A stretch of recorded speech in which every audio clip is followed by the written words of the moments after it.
Hello everyone, I'm presenting virological failure is consistent with acquired HIV drug resistance amongst vertically infected adolescents. I'm Debimeh Njume, presenting on behalf of the ETC-PCR ICV team. We're going to follow this plan. To begin with, there's been a relative decrease in HIV-associated mortality globally, but adolescents living with perinatal HIV infection continue to experience 50% rise in mortality. This prompted us to carry out a study with aim to assess response to antiretroviral therapy, HIV-1 genetic diversity, and patterns of acquired HIV drug resistance. Our specific objectives were to determine the rate of immunovirological response, acquired HIV drug resistance mutations rates, and HIV-1 subtype distribution, potentially active antiretrovirals, and early warning indicators of HIV drug resistance. We carried out a cross-sectional analytical multi-site study over a span of 5 months. Following consecutive sampling, informed consent was obtained from parents and guardians and assent from adolescents. Participants were enrolled from 2 pediatric urban centers, from where self-reported adherence, WHO clinical staging, and early warning indicators were assessed. All samples collected were transferred to the Chantal Biya International Reference Center for Research on Prevention and Management of HIV, where CD4 count, viral load, and genotypic resistance testing were. In total, we enrolled 196 participants, amongst whom majority were female in late adolescence on first-line antiretroviral therapy, that is, on 2 nucleoside reverse transcriptase inhibitors and 1 non-nucleoside reverse transcriptase inhibitor, and over 30% were observed to be poorly adherent to therapy. Majority of the adolescents were asymptomatic with a clinical failure rate of 9.2%.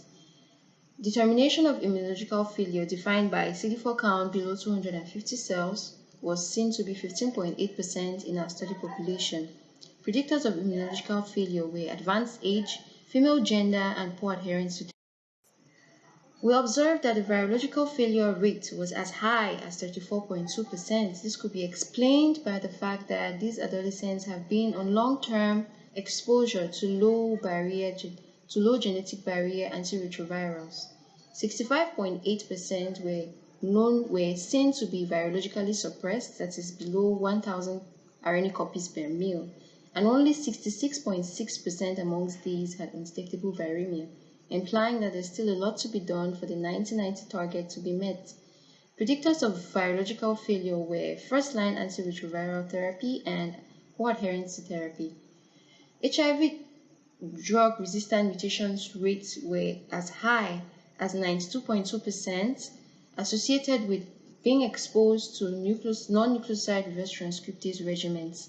Dual class resistance rate were as high as 76.6%, as seen on the bar chart. After observing genetic variability in a study population, it was seen that the predominant subtype was circulating recombinant from 0 to AG. There was discovery of 2 new potential strains, unclassified recombinant from A1G and GA1.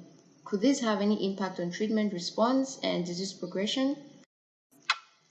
Well, antiretrovirals which were most potent in our study were tenofovir for nucleoside reverse transcriptase inhibitors, doravirine for non-nucleosides, and darunavir for protease inhibitors. Driving factors of HIV drug resistance were delayed drug pickup, recurrent drug stockouts, which is still a major problem in resource-limited settings like ours, and poor viral load suppression rates.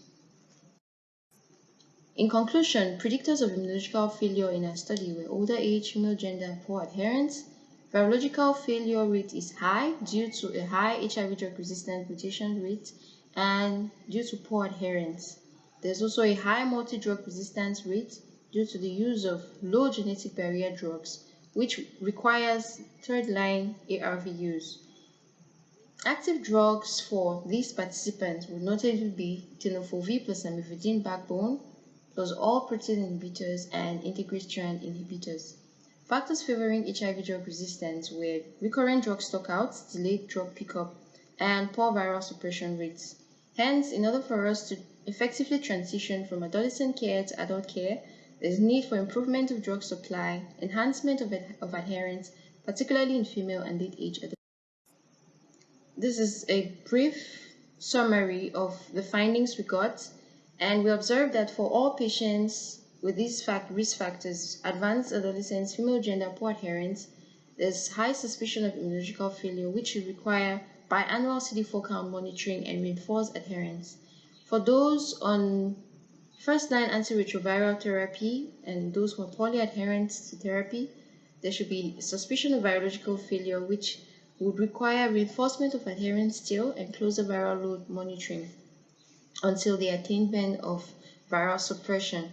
Potent drugs for treatment failure would be the tenofovir plus lamivudine backbone plus all protease inhibitors or integrase strand inhibitors. We would like to acknowledge the HIV and Adolescents workshop team for granting us this platform to present our findings and to share, virology education and partners, European and Developing Countries Clinical Trial Partnership, ICB, for the funding, the collaborating clinical sites, and to the adolescents who participated. Thanks for your attention.